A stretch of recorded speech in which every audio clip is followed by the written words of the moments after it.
Mi esposo, que es piloto, tuvo que trabajar el día de San Valentín, así que compré en secreto boletos para su vuelo, junto con nuestra hija Ruby. Queríamos sorprenderlo. En clase ejecutiva, Ruby abrazó a su muñeca y me miró con una gran sonrisa. «Mamá, ¿puedo ir a ver a papá volar el avión?» Antes de que pudiera responder, la mujer sentada a nuestro lado se rió. «¿Su papá es el piloto?» Asentí. «Qué pequeño es el mundo», dijo. «Mi esposo también es piloto. Es el mejor capitán de esta aerolínea». Tenía una mirada de orgullo en su rostro. Yo solo sonreí. «Oh, ¿en serio?» Unos minutos después, la voz firme de mi esposo resonó por el intercomunicador. «Damas y caballeros, les habla su capitán». Mi corazón se llenó de calidez, pero entonces la mujer se acercó a mí. «Ese es mi esposo. Gran voz, ¿verdad?» Me quedé helada. Mostró el reloj en su muñeca, caro, llamativo.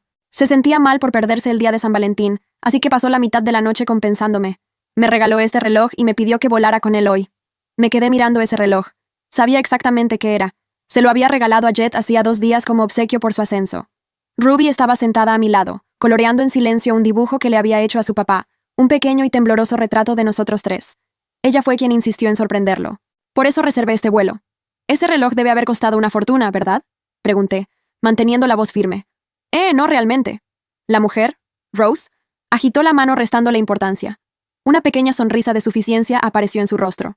«Mi esposo gana cientos de miles al mes. Esto es cambio suelto para él». ¿Cientos de miles al mes? Sabía exactamente cuánto ganaba Jet. Incluso como uno de los mejores capitanes, no se acercaba ni por asomo a esa cifra. Y, honestamente, solo consiguió ese puesto gracias a mi padre, un director de la aerolínea que movió los hilos cuando la evaluación de ascenso de Jet se quedó corta hace 3 años. Durante los últimos 3 años, Jet tenía el título de capitán, pero en su mayoría había estado volando como primer oficial. Al parecer, nunca le había mencionado nada de eso a Rose. «¿Suena a que realmente te cuida?», dije, aunque no podía dejar de mirar el reloj. En la parte posterior de la caja, debía haber un grabado. «Para Jet, que cada vuelo sea seguro. Tu amor eterno». Era una edición limitada que había buscado por 3 ciudades hacía 3 años. Rose resplandecía, totalmente ajena a lo rígida que se estaba volviendo mi expresión. Me lo debe, honestamente. Perderse el día de San Valentín. Pasó la mitad de la noche disculpándose. Anoche, Jet me había llamado sonando exhausto. «Rachel, esta noche tengo entrenamiento extra en el simulador. Se está haciendo tarde, simplemente me quedaré a dormir en los dormitorios de la empresa. ¿No estarás muy cansado para volar mañana?» De hecho, me sentí mal por él. «Por ti y por Ruby, vale la pena». Sonaba tan sincero. No lo cuestioné ni un segundo. Resulta que su entrenamiento extra era en casa de la otra mujer. «Y el reloj no es lo único», Rose continuó, claramente animándose ahora que tenía público. Se inclinó y sacó un bolso Birkin de Hermès naranja. Su color era casi cegador bajo las luces de la cabina. «Regalo de cumpleaños del año pasado». Pasó la mano por encima como si estuviera acariciando algo precioso. Se me cortó la respiración. Ese bolso era uno de los 50 que se habían fabricado en todo el mundo. Había desaparecido de mi armario hacía 6 meses. Jet me dijo que lo había dañado accidentalmente y lo había tirado. Luego le pidió a un amigo que me buscara un reemplazo. Pensé que había sido un gesto muy dulce de su parte. «Mamá». Ruby me tiró de la manga. «El collar de esa señora se parece al tuyo». Miré el cuello de Rose. Cadena de oro rosa. Un pequeño colgante en forma de avión. Alas incrustadas con diamantes. Había mandado a hacer ese collar a medida para nuestro 5º aniversario de bodas. Tenía nuestras iniciales grabadas en el interior. «Tienes razón», dije, con una voz apagada. La sonrisa de Rose parpadeó por un segundo, y luego volvió de inmediato. «De ninguna manera es el mismo. Mi esposo mandó a hacer este solo para mí. Dijo que tiene un significado especial, como si me estuviera volando por todo el mundo. Jet me había dicho exactamente lo mismo en nuestra cena de aniversario. Él mismo me lo había puesto alrededor del cuello, y dijo que era único, al igual que nuestro amor. Cuando desapareció, puso la casa patas arriba buscándolo. Finalmente, me abrazó y dijo: «Fuera lo viejo, venga lo nuevo. Te conseguiré algo aún mejor». Un mes después, un collar más elegante apareció en mi joyero, hecho a medida por un amigo, según él. Dijo que lo había pagado con su dinero. Por supuesto, había estado robando mis cosas para dárselas a su pareja, y luego usaba mi propio dinero para reemplazarlas. Se me revolvió el estómago. «¿Estás bien?» Rose finalmente lo notó. «Solo un poco mareada por el vuelo», dije, forzando una sonrisa. Una azafata me entregó un poco de agua y tomé un sorbo lento, recomponiéndome. «¿Cuánto tiempo llevan casados?» Rose dudó. Una mirada incómoda cruzó su rostro.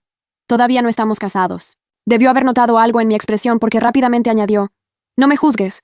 Él y su esposa tienen 0 sentimientos el uno por el otro». Mi agarre se tensó alrededor del vaso. Me dijo que su familia lo presionó. Esa mujer básicamente se abrió paso a la fuerza en su vida. La voz de Rose estaba llena de desprecio. «Él dice que ella es aburrida, que cada día con ella es miserable. Si no me hubiera conocido, no sabe cómo sobreviviría. Una tormenta se desataba en mi interior. ¿Se abrió paso a la fuerza? Jet, ¿tienes el descaro de decir eso? Recuerdo la primera vez que lo traje a casa. Llevaba una camisa blanca descolorida y se quedó de pie, rígido, en la sala de estar de mi familia. Su familia no tenía nada. Sus padres eran obreros de fábrica. Se había abierto camino con mucho esfuerzo a través de la escuela de aviación, y luego pasó años trabajando en tierra en el aeropuerto, antes de apenas lograr un puesto de ingeniero de vuelo de bajo nivel. Si no hubiera sido lo suficientemente persistente como para perseguirme, ¿dónde estaría siquiera en este momento?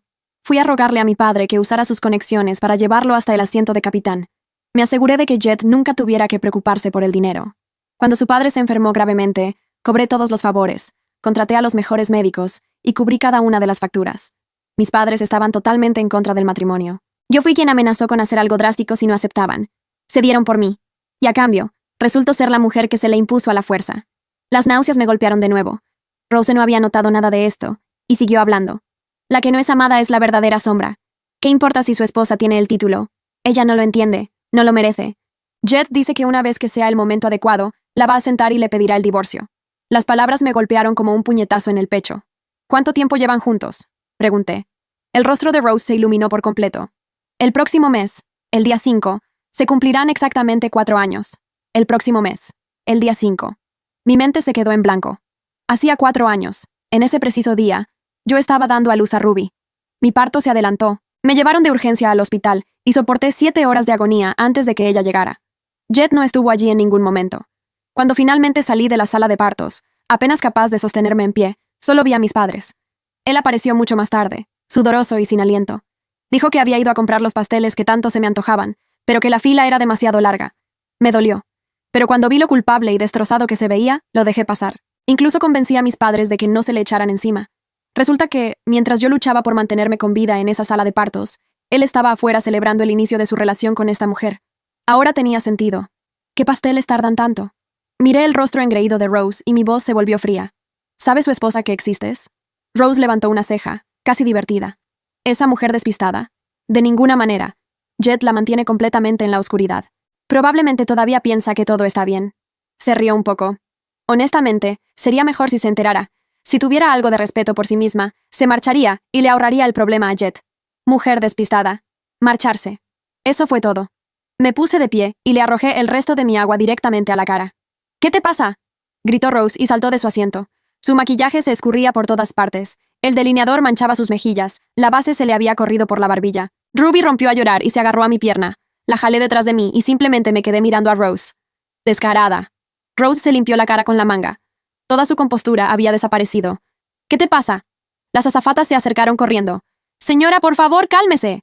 ¿Calmarme? Me acaba de arrojar agua. Una azafata intentó calmar a Rose mientras otra se volvía hacia mí. Señora, ¿puede decirnos qué pasó? Antes de que pudiera decir una palabra, Rose se abalanzó sobre mí. Eres igual que esa patética esposa suya. Tu marido tampoco te quiere. Toqué un nervio, ¿verdad? Le di una bofetada en la cara, con fuerza. Toda la cabina quedó en un silencio sepulcral. Incluso Ruby dejó de llorar por un segundo. Rose se agarró la mejilla, con los ojos muy abiertos por la incredulidad, y luego perdió el control por completo. ¿Me pegaste? ¿Sabes quién es mi esposo? Es el capitán de este avión y el hijo del presidente. Estás acabada. Se giró hacia las azafatas. Vayan a buscar al capitán ahora mismo. Quiero que vea lo que me está pasando. La azafata parecía incómoda. Señora, el capitán no puede salir de la cabina durante un vuelo. Es un reglamento de la FAA. No me importa. Vayan a buscarlo o presentaré una queja contra cada una de ustedes.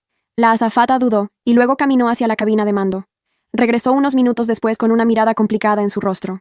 El capitán dice que está manejando las operaciones de vuelo y no puede retirarse. Pide que todos los pasajeros mantengan la calma y que todo se solucionará después del aterrizaje. Rose parecía a punto de explotar, pero entonces el sistema de megafonía crujió. Damas y caballeros, me disculpo por la interrupción. Me han informado que una pasajera en clase ejecutiva ha estado causando un grave disturbio y ha agredido físicamente a alguien, específicamente a mi esposa, quien abordó este vuelo hoy para sorprenderme. No me quedaré de brazos cruzados mientras la tratan de esta manera. Solicito al personal de seguridad que retenga de inmediato a la pasajera problemática y garantice la seguridad de todos a bordo, incluida mi esposa. Resolveremos esto por completo después del aterrizaje. Gracias por su paciencia. Todas las cabezas en la cabina se giraron hacia mí. Podía escuchar los susurros en todas direcciones. Así que ella es la que empezó. Parecía tan normal. Cuesta creerlo. Pobre esposa del capitán, lidiando con esto en el vuelo de su propio marido. Ruby me miró, con su voz apenas por encima de un susurro. Mamá, ¿por qué dijo eso, papá? Un escalofrío me recorrió el cuerpo. 2 oficiales de seguridad llegaron a nuestra fila. Señora, necesitamos que nos acompañe. Rose intervino de inmediato. Me atacó sin motivo. Mi esposo acaba de decirles que es inestable. Llévensela. Una azafata mayor me llevó a un lado y habló en voz baja. Señora, le sugiero encarecidamente que se disculpe. Su esposo no es solo el capitán, es el hijo del presidente. Realmente no le conviene llevar esto más lejos. Casi me echo a reír. ¿El hijo del presidente? No sabía que el presidente tuviera un hijo. Mi padre ciertamente no lo había mencionado. Rose se burló. Por supuesto que no lo sabrías. Mi esposo es el hijo ilegítimo del presidente Alex, recientemente reconocido. ¿Por qué alguien como tú estaría enterada? Se volvió de nuevo hacia los oficiales. Arréstenla. Quiero que la entreguen a la policía en el momento en que aterricemos. El oficial me miró con expresión de disculpa. Señora, si no está dispuesta a disculparse, tendremos que trasladarla a los asientos aislados de la parte trasera. No tengo de qué disculparme, dije. Si alguien debería disculparse, es ella por insultar públicamente a la gente. La azafata contactó con la cabina de mando nuevamente. La respuesta llegó rápido. Órdenes del capitán. Para mantener la seguridad del vuelo, seguridad debe retirar a la pasajera problemática de la clase ejecutiva de inmediato. Se autoriza el uso de la fuerza si es necesario. El oficial suspiró y señaló hacia la parte trasera del avión. Señora, por favor. Toda la cabina estaba mirando. Rose levantó la barbilla. Llevaba la victoria escrita en la cara. Miré a mi alrededor a los pasajeros que no tenían idea de lo que realmente estaba pasando, a los miembros de la tripulación atrapados en el medio, a mi pequeña niña temblando en mis brazos. Una rabia que nunca antes había sentido me quemó por todo el cuerpo. Jet, no solo traicionaste nuestro matrimonio, estás utilizando tu posición para encubrir a tu compañera y ensuciar mi nombre frente a nuestra hija. Bien. Me agaché y le limpié las lágrimas de la cara a Ruby. No tengas miedo, cariño. Mamá te tiene. Luego me puse de pie. Miré al oficial de seguridad directamente a los ojos y dije con claridad: vámonos. Los asientos de aislamiento estaban al fondo del avión, separados del resto por una cortina de tela gris que no hacía nada por ocultar el ruido ni las miradas. El oficial me indicó el lugar con un gesto educado pero firme, como si me estuviera acompañando a la salida de un establecimiento. Me senté. Ruby se acomodó en mi regazo, aferrando su muñeca con ambas manos. ¿Papá está enojado con nosotras?, preguntó en voz muy baja. Me tomó todo mi autocontrol no derrumbarme ahí mismo. No, cariño. Papá no está enojado. Él no sabe todavía toda la historia. Me escuché decirlo y supe que era mentira. Jet sabía exactamente lo que estaba haciendo. Había recibido el mensaje de la azafata. Sabía que yo estaba a bordo, y de todas formas dio esa orden. No fue un error. Fue una elección. Saqué mi teléfono. Tenía 16 notificaciones. Los mensajes de texto llegaban de mi madre, de mi cuñada, de una amiga que casualmente también era clienta frecuente de esa aerolínea y me había visto entrar por la puerta de embarque esa mañana. La noticia viajaba rápido en los grupos familiares.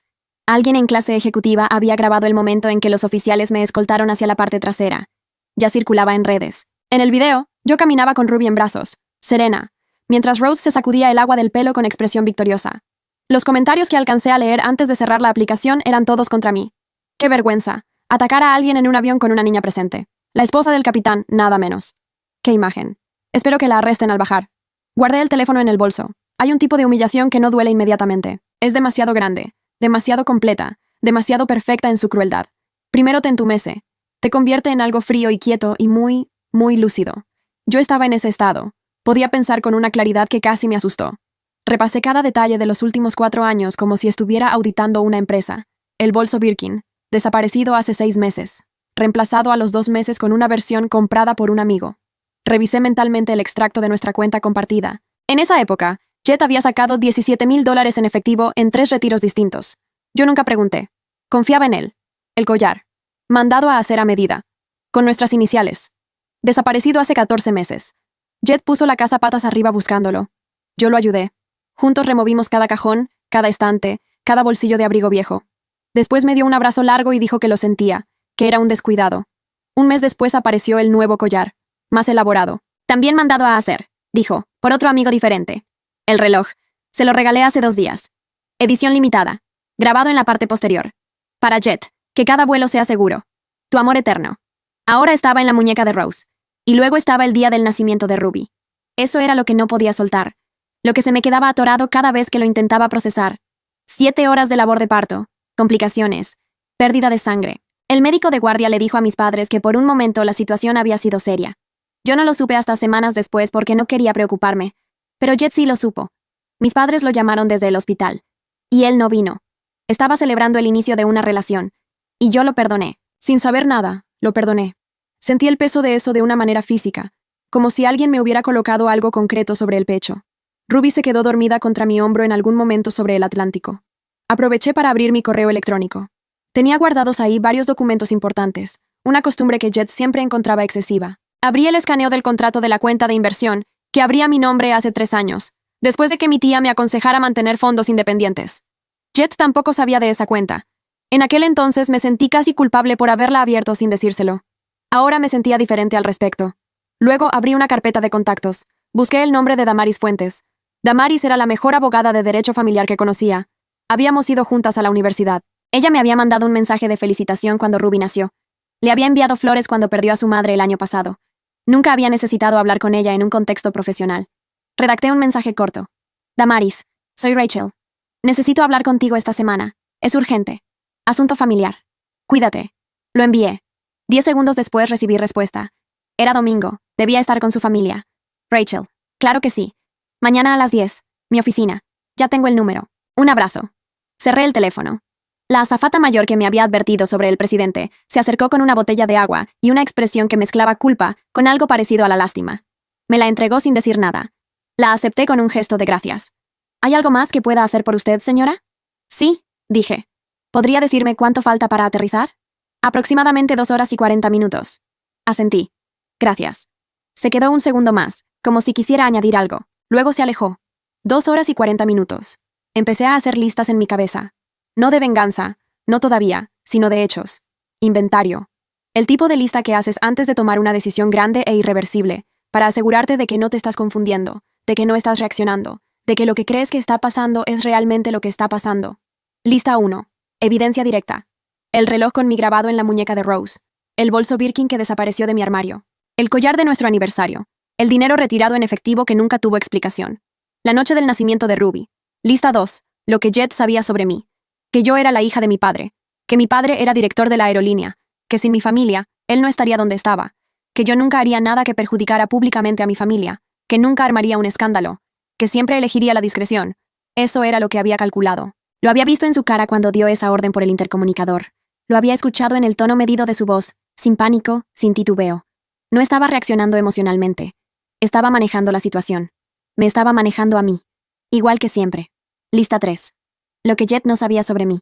La cuenta de inversión. El contacto con Damaris. Y algo más. Algo que llevaba guardado en esa misma carpeta de correo desde hacía exactamente 16 meses, y que nunca había tenido motivo para usar. 16 meses atrás, después de la segunda vez que Jet llegó a casa con una historia que no cuadraba del todo, yo me había sentado frente a mi computadora a las 2 de la mañana mientras él dormía, y había hecho algo que me daba vergüenza admitir.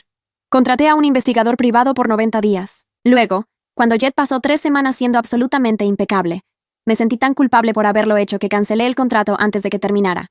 No pedí el informe completo, solo el resumen inicial. Pero ese resumen estaba en mi carpeta. Lo había leído una sola vez, a las 3 de la mañana de un martes, y me había dicho a mí misma que era demasiado vago para ser concluyente. Que había fechas pero no nombres completos. Que había transacciones pero podían tener otras explicaciones. Que yo estaba buscando problemas donde no lo sabía. Abrí la carpeta. El archivo seguía ahí. 37 páginas. No era vago en absoluto. Solo que la primera vez no había querido verlo. Empecé a leer con Ruby dormida en mi regazo, y el zumbido constante de los motores como fondo. A medida que avanzaba página por página, algo dentro de mí se iba solidificando. No era rabia, aunque la rabia también estaba ahí. Era otra cosa. Era la sensación de ver con total claridad una situación que llevabas años mirando a través de un cristal empañado. Cuando llegué a la página 12, encontré el nombre. Rose Kellerman. Dirección. Número de teléfono. Nombre del empleador registrado en ese entonces. Y una nota al margen del investigador. Relación confirmada. Frecuencia semanal. Duración estimada mínima 2 años al momento de la investigación. 2 años al momento de la investigación. 16 meses atrás. 4 años en total. Rose lo había dicho ella misma. Cerré el archivo. Miré por la ventanilla. El cielo afuera era de un azul perfecto e indiferente, el tipo de azul que no le importa nada de lo que pasa dentro del avión. En algún lugar al frente de esa misma nave metálica, Jet estaba sentado en su asiento de capitán, con su uniforme planchado y sus manos sobre los controles, convencido de que había manejado la situación, que me había contenido, que la historia, tal como él la conocía, seguiría siendo la historia. Eso era lo que más me sorprendía. No la traición, no los objetos robados, no siquiera el día del nacimiento de Ruby, aunque eso me seguía quemando en un lugar que no tenía nombre. Lo que más me sorprendía era que después de 13 años juntos, Después de todo lo que yo había hecho por él, Jet todavía pensaba que me conocía. No me conocía. Nunca se había tomado el tiempo. Y eso, curiosamente, era lo único que me hacía sentir algo parecido a la calma. Ruby se movió en mis brazos y abrió los ojos a medias. ¿Ya llegamos, mamá? Pronto, cariño. Le besé la frente. Pronto llegamos. Afuera, el cielo seguía igual de azul. Y yo seguía leyendo. Aterrizamos con 20 minutos de retraso por turbulencia sobre el Caribe. Nadie en la cabina ejecutiva me miró cuando el avión rodó hacia la puerta. O bueno, sí me miraron, pero apartaban los ojos en cuanto yo levantaba la vista. Rose no se giró ni una sola vez. Llevaba el Birkin en el regazo como un trofeo. Cuando se abrió la puerta de salida, 2 agentes de seguridad aeroportuaria estaban esperando en el pasillo. Uno de ellos llevaba una tableta con mi foto. Me reconoció antes de que yo dijera nada. Señora Hargrove, soy yo. Necesitamos que nos acompañe, por favor. Hay una denuncia formal presentada por otro pasajero. Ruby apretó mi mano. Yo la apreté de vuelta, suavemente, 2 veces. Nuestra señal de que todo estaba bien.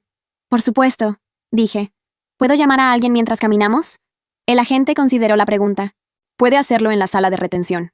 Lo seguí sin decir nada más. La sala de retención era un cuarto pequeño con sillas de plástico azul y una mesa laminada. Olía a café viejo y a desinfectante. Un tercer agente ya estaba adentro, junto a una mujer de traje gris con un portapapeles. Investigadora de la aerolínea, según su credencial. Me indicaron que me sentara. Le pedí a Ruby que sacara sus crayones del bolso, que los llevaba siempre, y le di el reverso de un recibo para que dibujara. Se sentó en la silla de al lado y empezó a colorear sin hacer preguntas. 8 años. A veces me olvidaba de cuánto entendía ya. La investigadora se presentó como Sandra. Tenía cara de haber visto muchas versiones de muchas historias y de no creerle del todo a ninguna. Señora Hargrove, tenemos una denuncia por agresión física presentada por la pasajera de la 103B. También hay un reporte del capitán indicando comportamiento perturbador.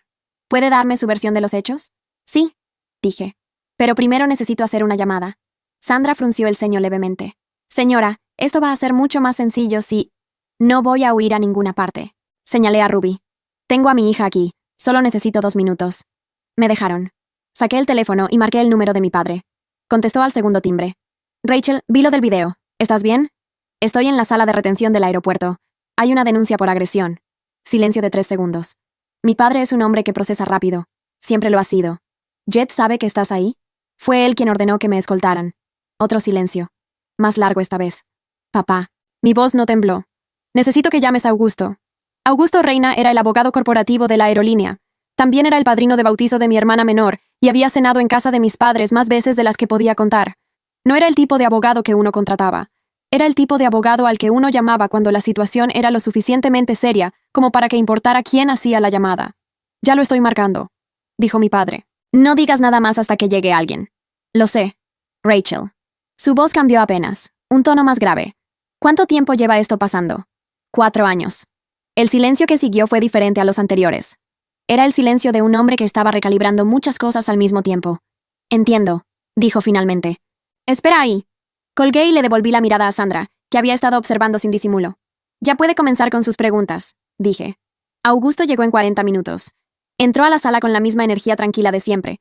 Saludó a Ruby por su nombre porque la conocía desde que nació, y luego se sentó a mi lado y les explicó a Sandra y a los agentes, con una cortesía impecable y un vocabulario muy preciso, que su cliente no haría ninguna declaración adicional hasta revisar la totalidad del reporte, que la denuncia presentada tenía varias inconsistencias procedimentales que habría que resolver, y que si la aerolínea tenía intención de proceder formalmente, su firma respondería con igual formalidad. La denuncia quedó en suspenso pendiente de revisión interna. Salimos de ahí 40 minutos después. En el estacionamiento, Augusto caminó a mi lado mientras Ruby trotaba delante mirando los aviones a través del vidrio del terminal. ¿Qué quieres hacer?, me preguntó. Divorcio, lo antes posible. Y necesito que sea limpio, que no haya forma de que él reclame nada que no le corresponda. ¿Tienes documentación? Tengo 37 páginas de un investigador privado. Tengo extractos bancarios con retiros en efectivo sin justificación. Tengo fotografías de objetos personales míos en posesión de terceros. Y tengo una testigo involuntaria que pasó 3 horas describiéndome la relación en detalle mientras yo escuchaba. Augusto asintió lentamente. ¿La testigo sabe que eres la esposa? Todavía no. Algo en su expresión cambió. No era exactamente una sonrisa, pero se le acercaba. ¿Y los activos? Le hablé de la cuenta de inversión. Le hablé del fondo fiduciario que mis abuelos habían establecido a mi nombre antes de morir, que técnicamente nunca había formado parte de la sociedad conyugal. Le hablé de la propiedad en la costa que estaba registrada solo a mi nombre, porque Jet había firmado la renuncia de derechos cuando la compramos, un detalle que en su momento pareció intrascendente. Augusto escuchó todo sin interrumpirme. Rachel, dijo cuando terminé, Llevas años siendo más cuidadosa de lo que creías. No supe qué responder a eso. Guardé silencio un momento. Lo que más me preocupa ahora mismo es Ruby, dije finalmente. Él es su padre. Independientemente de todo lo demás, eso no va a cambiar. Lo entiendo. Lo manejaremos con cuidado. Hizo una pausa. ¿Tienes a dónde ir esta noche? No recomendaría que volvieras a la casa que comparten hasta que tengamos algo más estructurado. Puedo ir a casa de mis padres. Perfecto. Mañana a las 9 me mandas todo lo que tienes. Los extractos, el informe del investigador, cualquier fotografía. Y no contactes a Jet todavía. Nada de mensajes, nada de llamadas. Me miró directamente. ¿Puedes hacer eso? Sí. Ruby volvió corriendo hacia nosotros y me tomó de la mano. Nos quedamos los tres parados un momento mirando la pista donde un avión acababa de despegar. Grande, blanco, silencioso desde esa distancia. Mamá, dijo Ruby. ¿Papá ya aterrizó también? Creo que sí, cariño. Ella miró el cielo un momento más. ¿Puedo llamarle? Me arrodillé a su altura. Sus ojos eran exactamente iguales a los suyos. Ese marrón oscuro con pequeñas motas doradas que yo había amado durante 13 años. Eso nunca iba a ser sencillo. Nada de lo que venía iba a ser sencillo. Esta noche vamos a ir a casa de los abuelos. ¿Recuerdas lo que me dijiste en el avión antes de que comenzara todo? Ruby frunció el ceño pensando. ¿Que quería ir a ver a papá volar el avión? Eso mismo. Le aparté el cabello de la frente. A veces queremos ver algo de cerca y cuando llegamos lo vemos diferente a como lo imaginábamos. Eso no significa que estemos equivocados por haber ido. Solo significa que ahora sabemos. Ella procesó eso con la seriedad con que los niños procesan las cosas que no entienden del todo, pero que sienten importantes. ¿Y qué hacemos cuando lo vemos diferente? Le sostuve la mirada. Decidimos qué queremos hacer a continuación. Ruby asintió despacio, como si eso tuviera más sentido que cualquier otra cosa que le hubieran dicho en todo el día. Luego se giró hacia la pista y señaló el avión que acababa de despegar. Ese ya se fue muy lejos. Sí, dije, ya se fue. Me puse de pie. Augusto estaba a un paso detrás, discreto. El sol de la tarde caía sobre el asfalto y el calor subía en ondas visibles. En algún lugar dentro del terminal, Jet estaría completando su informe de vuelo, firmando los formularios de cierre de ruta, quizás revisando el teléfono para ver si yo le había escrito. Esperando tal vez que yo hiciera lo que siempre había hecho. Absorber, perdonar, seguir adelante sin hacer preguntas. Tomé a Ruby de la mano y caminé hacia la salida. Igual que al comienzo del día, cuando entré por esa misma puerta con un boleto sorpresa y una niña abrazando su muñeca, creyendo que lo peor que podía pasar era que Jet se llevara un susto al vernos. Entré queriendo sorprenderlo. Y al final, lo hice. Solo que la sorpresa iba a ser diferente de lo que cualquiera de los dos había imaginado. Seguía siendo el día de San Valentín, y yo acababa de decidir cómo iba a terminar. Esa noche, desde el cuarto de visitas en casa de mis padres, le envié a Augusto todo lo que tenía. El informe del investigador, 16 meses de extractos bancarios, 3 fotografías que había tomado en silencio desde mi asiento en el avión, el reloj en la muñeca de Rose, el Birkin sobre su rodilla, el collar alrededor de su cuello. Las imágenes eran nítidas. Ruby dormía en la cama de al lado, abrazando su muñeca, ajena a todo. No le escribí a Jet, no contesté sus llamadas. Eran 6 para las 10 de la noche. Al séptimo intento envió un mensaje. Rachel, sé que estás molesta. Fue una situación difícil y tomé decisiones rápidas para proteger el vuelo. Necesito que hablemos. ¿Dónde están usted y Ruby? Lo leí 2 veces. Lo guardé en una carpeta aparte. Luego apagué la pantalla y dormí. El lunes por la mañana, Augusto presentó la solicitud de divorcio antes del mediodía. Yo no le había dicho nada a Jet. Tampoco era necesario. Su abogado lo llamaría. Lo que Jet no sabía, y que Augusto me explicó con calma mientras revisábamos los documentos, era que mi padre había tenido una conversación esa mañana con el Departamento de Recursos Humanos de la aerolínea. No era una denuncia formal, solo una conversación. Del tipo que tienen las personas que llevan 20 años construyendo relaciones institucionales. El tipo de conversación que abre carpetas. Porque resulta que usar el sistema de intercomunicación de una aeronave para intervenir en un conflicto personal durante un vuelo activo es una violación del protocolo de operaciones. No menor. No interpretable. Una violación documentada, con registro de audio, con testigos, con reporte de tripulación. Jet lo había hecho frente a toda la cabina ejecutiva, y la grabación estaba en el sistema desde el momento en que aterrizó. Mi padre no había pedido nada. Solo había mencionado que existía. Eso fue suficiente. Jet me llamó el martes a las 8 de la mañana. Esta vez contesté. Rachel. Su voz tenía esa textura específica que yo conocía bien, la que usaba cuando quería sonar razonable y herido al mismo tiempo. Me llegaron los papeles. No entiendo por qué llegamos a esto sin siquiera hablar. Estoy hablando contigo ahora. Eso no es lo que... Se detuvo. Se recompuso. La mujer del avión. Sé que se veía mal, pero no es lo que crees. ¿Tiene tu reloj? Silencio. ¿Tiene mi bolso? Más silencio. ¿Lleva mi collar? Rachel. Jet. Mi voz era completamente plana. Tengo 37 páginas. Tengo fotos. Tengo 4 años de fechas. Tengo el día en que nació Ruby. Lo escuché respirar. No me llames más sin que Augusto esté copiado, dije. Así funcionará de ahora en adelante. Colgué. 20 minutos después, recibí un mensaje de un número que no reconocí. Lo abrí. Soy Rose. Necesitamos hablar. Jet me contó quién eres. Creo que las dos merecemos saber la verdad. Lo guardé también. Le reenvié a Augusto con una sola línea. Para el expediente. Lo que vino después no fue dramático. No hubo escenas ni confrontaciones. Fue papeleo, reuniones, llamadas que duraban exactamente lo que tenían que durar. Jet intentó 2 veces llegar a un acuerdo rápido con condiciones que lo favorecían. Las 2 veces, Augusto respondió con una versión más detallada del expediente. La tercera vez que su abogado llamó, el tono había cambiado por completo. El viernes de esa misma semana, Jet fue convocado por Recursos Humanos para una revisión de conducta relacionada con el incidente del vuelo. Me lo contó mi padre sin darle importancia, como si fuera un detalle menor de su semana. Para él, tal vez lo era. Para Jet, que llevaba 13 años construyendo su carrera sobre la base que mi familia le había proporcionado, no lo era en absoluto. Esa tarde me llegó un correo de su abogado. Tono diferente, lenguaje diferente. La palabra disposición aparecía 3 veces en el primer párrafo. Le escribí a Damaris, que había estado siguiendo el expediente en paralelo con Augusto. ¿Lo ves? Su respuesta llegó en menos de un minuto. Lo veo. Mañana hablamos de los términos. Duerme. Apagué la computadora. Me senté en el borde de la cama y escuché la casa. El televisor de mis padres en el piso de abajo. Los pasos cortos de Ruby yendo al baño y volviendo. El sonido del barrio afuera, igual que siempre, indiferente como el cielo sobre el Caribe. Pensé en el momento en que Ruby me había mirado en el avión antes de que todo comenzara, con su muñeca en los brazos y esa sonrisa enorme, y me había preguntado si podía ir a ver a su papá a volar el avión. No había podido responderle ese día, pero ya sabía lo que le diría. La reunión para acordar los términos fue un miércoles por la mañana, en la oficina de Augusto, con vista al puerto. Jet llegó con su abogado y con una expresión que yo reconocía, la de alguien que ha pasado noches recalculando y ya sabe que los números no le favorecen, pero todavía no está listo para admitirlo completamente. Se sentó frente a mí por primera vez desde el vuelo. Me miró un segundo, luego apartó los ojos. Yo no aparté los míos. Su abogado presentó una propuesta. División equitativa de activos comunes, custodia compartida de Ruby, pensión moderada por 18 meses. Razonable en el papel.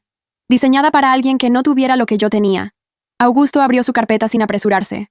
Expuso cada punto con la misma calma con que habría discutido el menú de un almuerzo.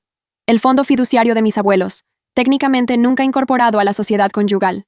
La propiedad costera, registrada exclusivamente a mi nombre desde la firma.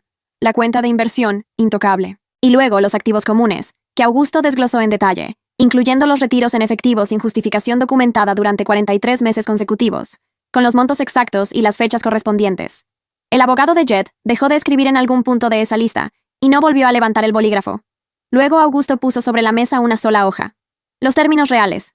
Custodia principal de Ruby para mí. Régimen de visitas estructurado para Jet, supervisado durante el primer año. Pensión alimentaria calculada sobre su salario real, no el que Rose creía que ganaba. Y una cláusula específica sobre los objetos personales desaparecidos durante el matrimonio, valorados a precio de reposición actual, que Jet asumiría íntegramente. El Birkin, el collar. Y el reloj de edición limitada con mi grabado en la parte posterior, cuyo valor de mercado actual Augusto había verificado esa misma semana. Jet miró la hoja. Luego me miró a mí. Rachel. Su voz era diferente ahora, sin la textura calculada de las llamadas anteriores. Solo cansancio. ¿Esto es lo que quieres? Es lo que corresponde, dije. Su abogado le susurró algo al oído. Jet cerró los ojos un momento. Luego asintió. Firmaron antes del mediodía. Lo que no estaba en los documentos, porque no necesitaba estarlo, era lo que ocurrió 3 semanas después. La revisión de conducta interna de la aerolínea concluyó que el uso del sistema de intercomunicación para intervenir en un conflicto personal durante un vuelo activo constituía una violación grave del protocolo de seguridad operacional.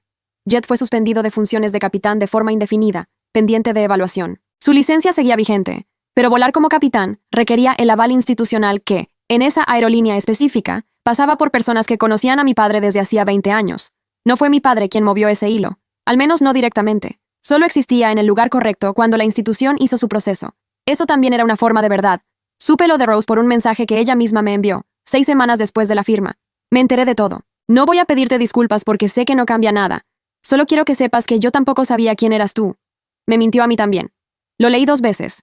Pensé en ella en ese asiento de clase ejecutiva, con el Birkin y el reloj y el collar que no eran suyos, hablando de un hombre que le había construido una versión falsa de su propia vida. Pensé en cuánto de lo que creía tener era real. No le respondí. No tenía nada que decirle. Pero guardé el mensaje, no para el expediente esta vez, sino porque me pareció importante no olvidar que en esa historia había más de una persona que había sido engañada. Ruby me preguntó una noche, mientras le trenzaba el pelo antes de dormir, si papá y yo íbamos a volver a vivir juntos. No, cariño. ¿Por qué? Pensé en cómo responder eso con honestidad, sin cargarle nada que no le correspondiera cargar. Porque a veces las personas se quieren de maneras diferentes. Y cuando esas maneras ya no encajan, lo más honesto es reconocerlo. Ruby procesó eso. ¿Tú todavía lo quieres? Lo quiero como al padre de mi hija. Eso no cambia. ¿Y él te quiere a ti? Me detuve un segundo. Creo que Jet quería la versión de su vida en la que yo estaba incluida. Pero eso no es lo mismo que quererme a mí. Ruby no dijo nada más. Terminé la trenza en silencio. Cuando me levanté para apagar la luz, ella me llamó desde la cama. Mamá. ¿Sí? Ese día en el avión, cuando te llevaron para atrás, yo estaba asustada, pero tú no. Me miró con esa expresión suya, seria y limpia como agua. ¿Por qué no estabas asustada? Me quedé en el marco de la puerta un momento. Porque ya sabía lo que había pasado, y cuando ya sabes la verdad, no queda mucho de qué tener miedo. Ella asintió, como si eso fuera suficiente. Se dio vuelta y cerró los ojos. Apagué la luz. La gente habla de la venganza como si fuera un acto. Un momento. Algo que se hace con las manos o con la voz. Pero lo que yo aprendí es que la venganza real no se parece a eso. Se parece a estar sentada frente a alguien que apostó a que nunca te moverías. Y moverte. Se parece a firmar un documento con la mano completamente quieta. Se parece a saber, mientras el otro recalcula, que tú ya habías terminado de calcular mucho antes de que él notara que el juego había empezado. Jet me subestimó durante 13 años. Eso también fue un regalo. Porque me enseñó exactamente cuánto podía construir en silencio cuando nadie estaba mirando. Y resultó que era suficiente.